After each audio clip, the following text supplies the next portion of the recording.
il n'y avait pas beaucoup d'infos nouvelles aujourd'hui, donc je vous ai dit de venir parce que cette info-là, pour le coup, elle m'a intéressé. Pour la première fois en plus de 50 ans, le Congrès américain tenait une audition publique consacrée aux phénomènes aériens non identifiés et un responsable du Pentagone a indiqué qu'un nombre croissant d'objets non identifiés est signalé dans le ciel depuis 20 ans. Je vous propose d'abord d'écouter Scott Bray, c'est le directeur adjoint du renseignement pour l'US Navy. Oui. C'est pas n'importe qui, quoi. On n'est pas dans le folklore, là. On est avec des gens sérieux, Congrès américain. Écoutez ce que dit Scott Bray. Depuis le début des années 2000, nous constatons une hausse d'appareils non autorisés ou non identifiés dans les zones d'entraînement de l'armée et dans d'autres espaces. Les documents relatant ces rencontres sont courants et augmentent. Cette hausse peut s'expliquer par le fait que nous ne stigmatisons pas les témoignages, mais aussi par les nouveaux systèmes dans notre espace aérien. Michel Chevalet, on va répondre à une question essentielle ce matin. Sommes-nous seuls dans l'univers ? Ça n'a jamais été abordé. Ce qui est nouveau, vous avez compris, d'abord, il a cité la recrudescence des cas. Il y a de plus en plus de choses dans le ciel, on va y revenir. Mais ce qui semble nouveau, cette fois-ci, ce n'est plus le Pentagone. C'est-à-dire, les pilotes eux-mêmes. C'est parce que c'est des observations que de pilotes militaires. Et surtout de San Diego, de la base navale. C'est pour ça qu'on parle de navale, c'est la base de San Diego. Il y a eu 400 rapports. Mais, sur ces 400 rapports, il en restera très peu de non l'expliquer. Il faut faire très attention. Hein. Il y a eu 400 rapports, donc il y a beaucoup plus d'observations, il y a beaucoup plus de monde dans le ciel, on va y revenir. Mais ce qui est nouveau, cette fois-ci, c'est que ce n'est plus le Pentagone, les militaires, qui disent « Ah, on a vu, on voit, il y a des objets, on comprend pas ». C'est ce coup-ci, c'est le Congrès, c'est-à-dire la politique, l'Assemblée. Et l'Assemblée qui dit « Attention, il y a un danger pour le contrôle de notre espace aérien. C'est-à-dire qu'on est en train de basculer comme vous le dites, y a-t-il des extraterrestres ? C'est ça qui m'intéresse. Bah bien sûr. Évidemment. Oui. Y a-t-il ? C'est ça qui m'intéresse. Mais c'est pas du tout l'objet. Ah, c'est pas l'objet. Oui, mais bon, moi, ce qui m'intéresse, bien sûr, le contrôle du ciel, ce qui m'intéresse, c'est sommes-nous seuls ? La réponse, on ne l'a pas. Ah. On est incapable. On est incapable aujourd'hui.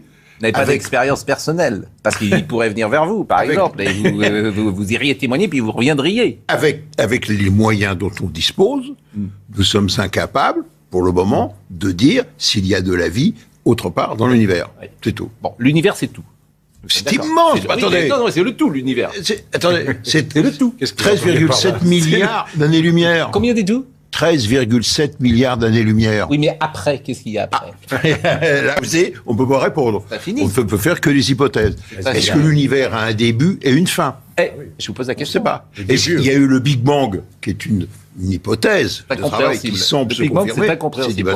Y a-t-il eu quelque chose avant le Big Bang ? Bien sûr, mais c'est incompréhensible. Le Big Bang, je rappelle que c'est que dans une tête d'épingle jaillirait.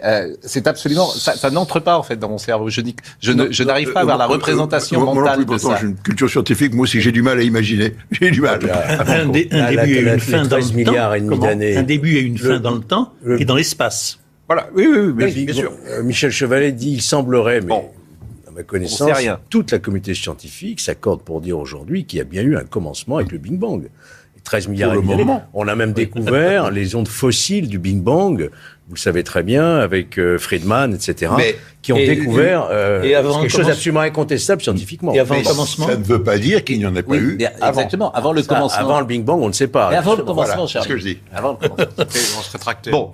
Donc voilà, bon, à suivre. Alors, c'est intéressant. Ça prend une autre dimension. Mais vous voyez aussi que derrière tout cela, il y a un lobbying. Il faut quand même savoir que tous les services secrets, etc., s'intéressent. Pourquoi ?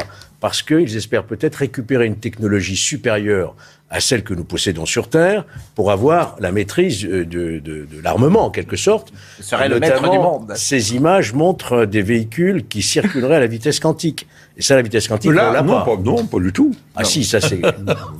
La vitesse quantique, c'est quoi ? Allez-y, expliquez. C'est quoi la vitesse quantique ? Vous savez, on voit des déplacements brutaux comme ça. Voilà, c'est ça. De 0 à 1000, etc. Tout dépend sous quel angle c'est observé. La vitesse quantique, c'est... À partir de la physique quantique. Nous connaissons la physique quantique, mais nous sommes incapables de l'appliquer pour l'instant. Bien sûr. Alors, ce qu'on disait, vous avez raison à un certain point, c'est-à-dire que quand on a parlé des missiles hypersoniques, c'est-à-dire de voler à 10 000 km/h, on a dit, ça marchera jamais, ce n'est pas possible. Et pourtant, il y en a maintenant. Oui. Voilà. Bon, on voulait commencer cette émission par ça. Évidemment, ça nous a une information qui nous a intéressés.